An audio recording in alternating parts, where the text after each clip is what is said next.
vida, paixão e glorificação do Cordeiro de Deus.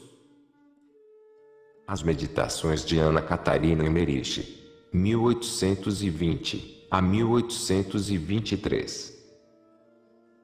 Aquele que deseja avançar de virtude em virtude, de graça em graça, deve meditar continuamente na paixão de Jesus.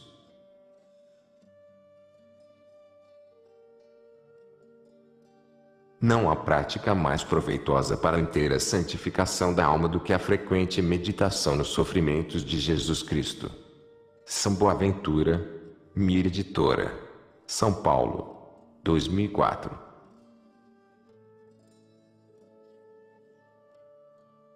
Capítulo 17. Glorificação da Santa Cruz.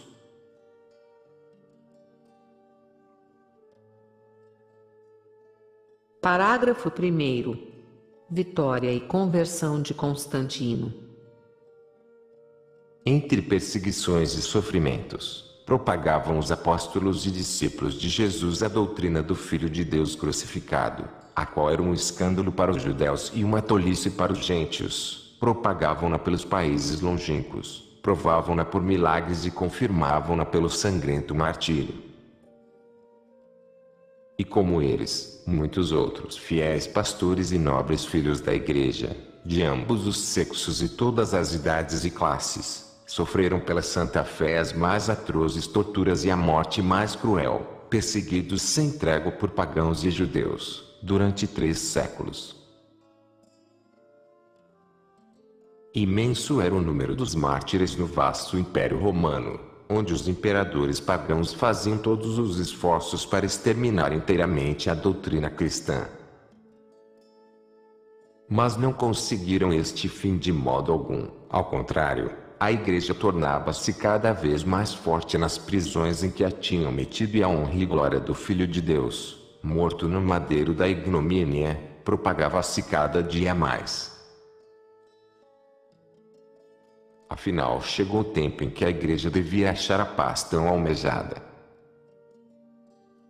O imperador romano Constantino alcançou, com o exército, uma brilhante vitória sobre o rival Maxêncio, no ano 312.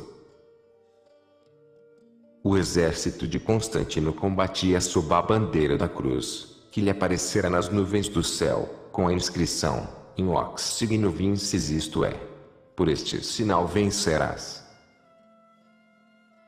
No ano seguinte proclamou o célebre Edito de Milão, que concedeu aos cristãos plena liberdade de religião e aos pagãos liberdade de abraçarem a fé cristã.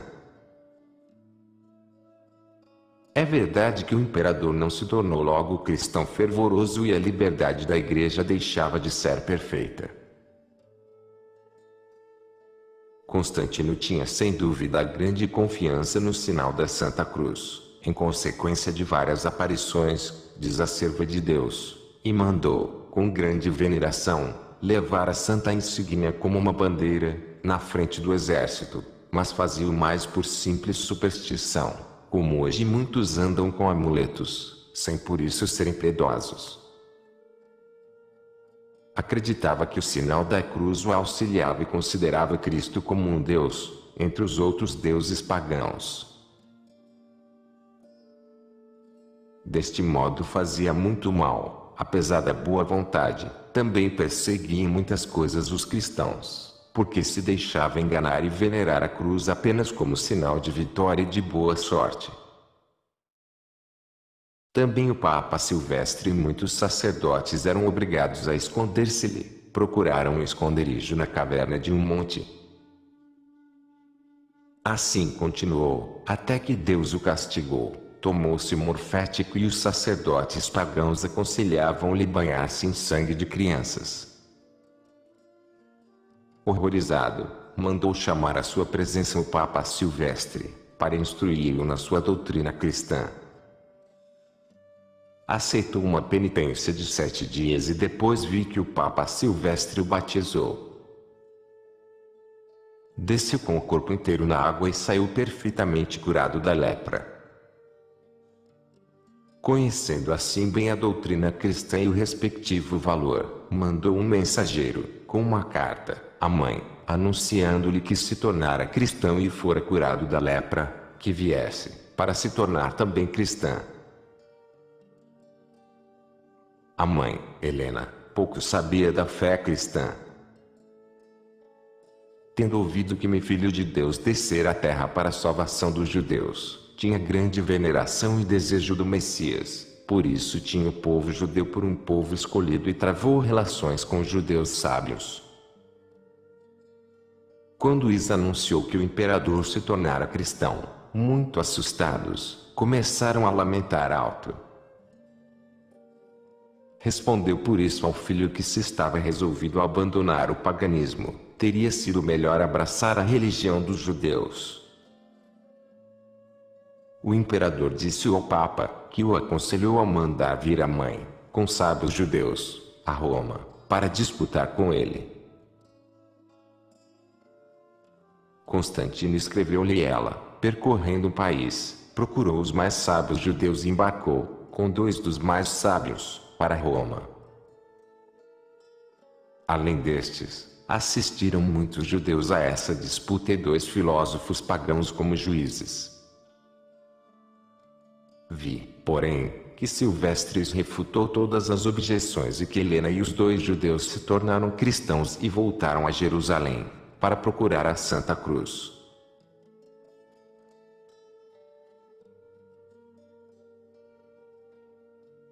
Parágrafo 2º. Descoberta da cruz. Já antes da ascensão do Senhor, os judeus procuraram maliciosamente destruir todos os lugares que os cristãos consideravam sagrados pela paixão de Jesus. Nos lugares do caminho da cruz onde Jesus caíra, abriram fossos através do caminho. Os jardins e as relvas amenas, onde Jesus ensinara ou estivera mais vezes, tornaram inacessíveis, fechando-os com cercas. Em alguns lugares fizeram até buracos ocultos, para que aqueles que ali fossem venerar a memória do Senhor, neles caíssem. Mas vi que alguns judeus malignos ali caíram. Também mandaram obstruir com fossos e estacadas os caminhos do Calvário e do Santo Sepulcro, porque muitos para lá peregrinavam e se davam vários prodígios e milagres. Vi-os também aplanarem o cimo do Calvário e espalharem a terra, como se espalha estrume, sobre os caminhos e as relvas cordiformes, formadas por esses caminhos, no lugar do suplício. Depois de terem tirado a terra, ficou no cimo uma pedra branca descoberta, tendo, no meio um buraco quadrangular, de cerca de 1 côvado de profundidade, no qual estivera a cruz. Vi que trabalhavam penosamente com alavancas, para tirar a pedra, mas não conseguiram. A pedra entrava cada vez mais na terra. Então cobriram o lugar com terra. O Santo Sepulcro, como propriedade de Nicodemos, ficou intacto. Mais tarde esses santos lugares foram profanados ainda mais injuriosamente. O jardim do Santo Sepulcro descia suavemente da altura da gruta. Vi, porém, que aplanaram a eminência, enchendo com a terra o jardim, cobrindo e obstruindo tudo. Hoje de noite vi, na visão, toda a região do Calvário e do Sepulcro transformada e tornada quase irreconhecível. Muitos caminhos estavam cobertos e cruzados por outros. O Calvário, em redor do qual havia dantes outras colinas e entre estas, lugares bonitos e agradáveis, era agora mais baixo e o cimo mais largo. Os 2 judeus que se tornaram cristãos e vieram com Helena a Jerusalém, tinham de fingir-se judeus, para indagar a situação dos santos lugares, tendo sabido pelos judeus vizinhos a situação do Calvário e do sepulcro de Jesus. Encontrou a imperatriz um templo de Vênus, com ídolos pagãos, construído sobre o Santo Sepulcro. No cimo do Calvário estava a estátua de Adonis. Os judeus não quiseram, porém, mostrar onde estava a cruz de Cristo, indicando como conhecedor dessas coisas um velho judeu. Vi uma mulher alta, majestosa, apesar da idade avançada, ainda muito ligeira, Santa Helena, que tinha na cabeça uma pequena coroa e trazia um véu. Vi entrando e saindo de míseras cabanas e sinistras espeluncas, situadas perto do muro da cidade, fazendo pesquisas. Notei que também um velho judeu, pequeno e magro, de barba comprida, fugindo de uma dessas casas para outra, para escapar à interrogação dessa mulher. Outra vez vi que mandou chamar muitos judeus a uma reunião. Depois vi que a matrona foi com o velho judeu e 2 outros judeus, que levavam um longo furador, ao lugar onde jazia a Santa Cruz. O templo pagão já tinha sido demolido. O velho judeu também não sabia muito exatamente o lugar. Furaram primeiro em redor, estreitando cada vez mais o círculo, até que acharam com o furador um sinal, que não sei qual foi. Ali começaram a cavar. Vi a imperatriz entrar nesse lugar, depor a coroa e soltar o cabelo, tirou também uma coisa do pescoço e do peito, descalçou os sapatos, colocando tudo numa pedra branca, que estava perto. Foi preciso cavar uma fossa profunda, até acharem alguma coisa. Primeiro encontraram a cruz de um dos ladrões, depois, não muito longe, a de Jesus e finalmente a terceira. A cruz do Senhor fora desmontada, mas as partes estavam juntas. A tabuinha, com uma inscrição em pergaminho, estava um pouco afastada. Sob um dos braços da cruz estavam juntos os 3 cravos, dos quais o dos pés tinha 1,5 palmo de comprimento, os outros 2 1 palmo apenas. Santa Helena enviou o cravo comprido ao filho. Nunca pude compreender a afirmação de que não podiam distinguir a Santa Cruz das outras, pois eu a tenho visto sempre diferente. As cruzes dos ladrões vi feitas de madeiros redondos, sobre os quais eram fixos os madeiros transversais por uma cunha, que sobressaia da cruz.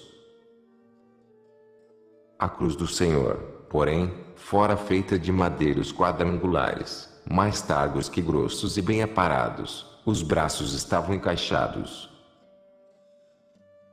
Tinha também uma tábua, para pôr os pés, pregado com um prego grande, que eu julgava arrebitado pelo lado posterior. Vi esta tábua virada, quando acharam a cruz. Vi como levantaram a Santa Cruz e como Helena a abraçou. Separaram as outras cruzes e deixaram-nas como madeira comum. Eu, na minha simplicidade, sempre pensei que se podia ter conservado pelo menos a cruz do bom ladrão. Juntou-se grande multidão de povo. Era preciso os soldados manterem a ordem no caminho.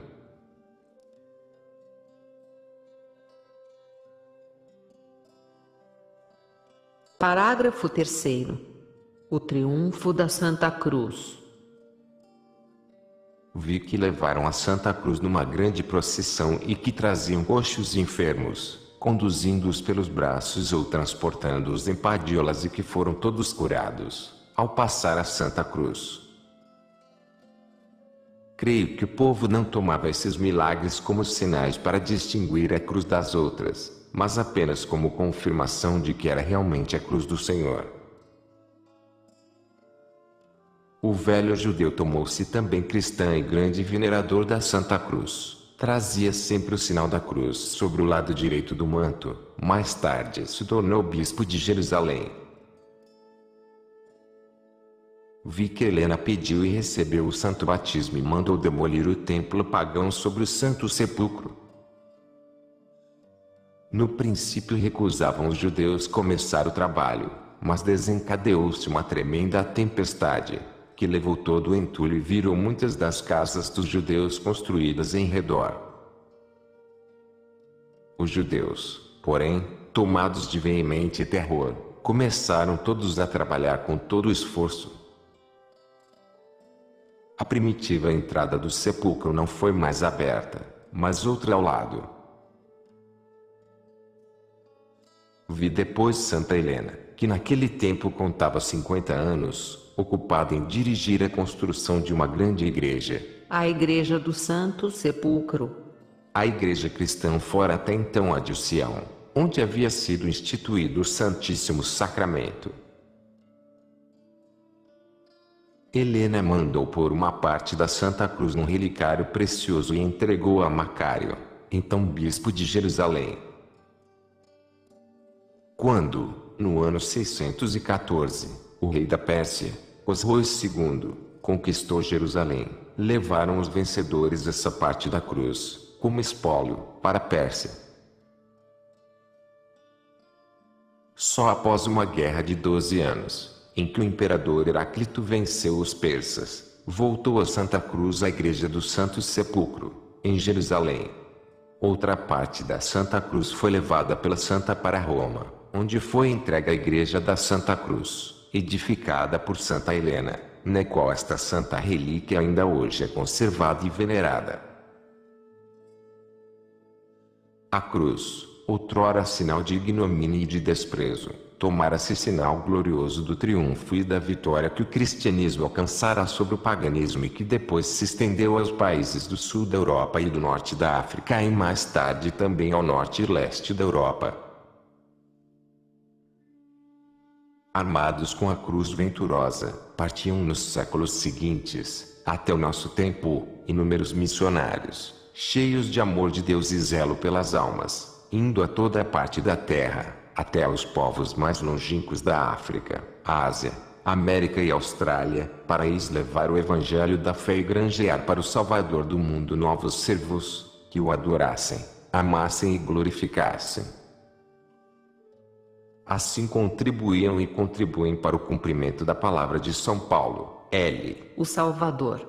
Humilhou-se a si mesmo, feito obediente até a morte e morte de cruz, pelo que Deus também o exaltou e lhe deu um nome que é sobre todos os nomes, para que ao nome de Jesus se dobre todo o joelho dos que estão nos céus, na terra e nos infernos, e toda a língua confesse que o Senhor Jesus Cristo está na glória de Deus Pai. Filipenses 2,8 a 11. Nesta glória viu São João ao Salvador, o Cordeiro de Deus imolado. Como ele narra no livro do Apocalipse, 5,11 a 17. E olhei e ouvi a voz de muitos anjos ao redor do trono e dos animais e dos anciãos, e era o número deles milhares e milhares, que diziam em alta voz: digno é o Cordeiro, que foi morto, de receber a virtude e a divindade e a sabedoria e a fortaleza e a honra e a glória e a bênção. E toda criatura que há no céu e sobre a terra e debaixo da terra e as que há sobre o mar e quantas há nele, ouvi dizer a todas, ao que está sentado no trono e ao Cordeiro, bênção e honra e glória e poder por todos os séculos.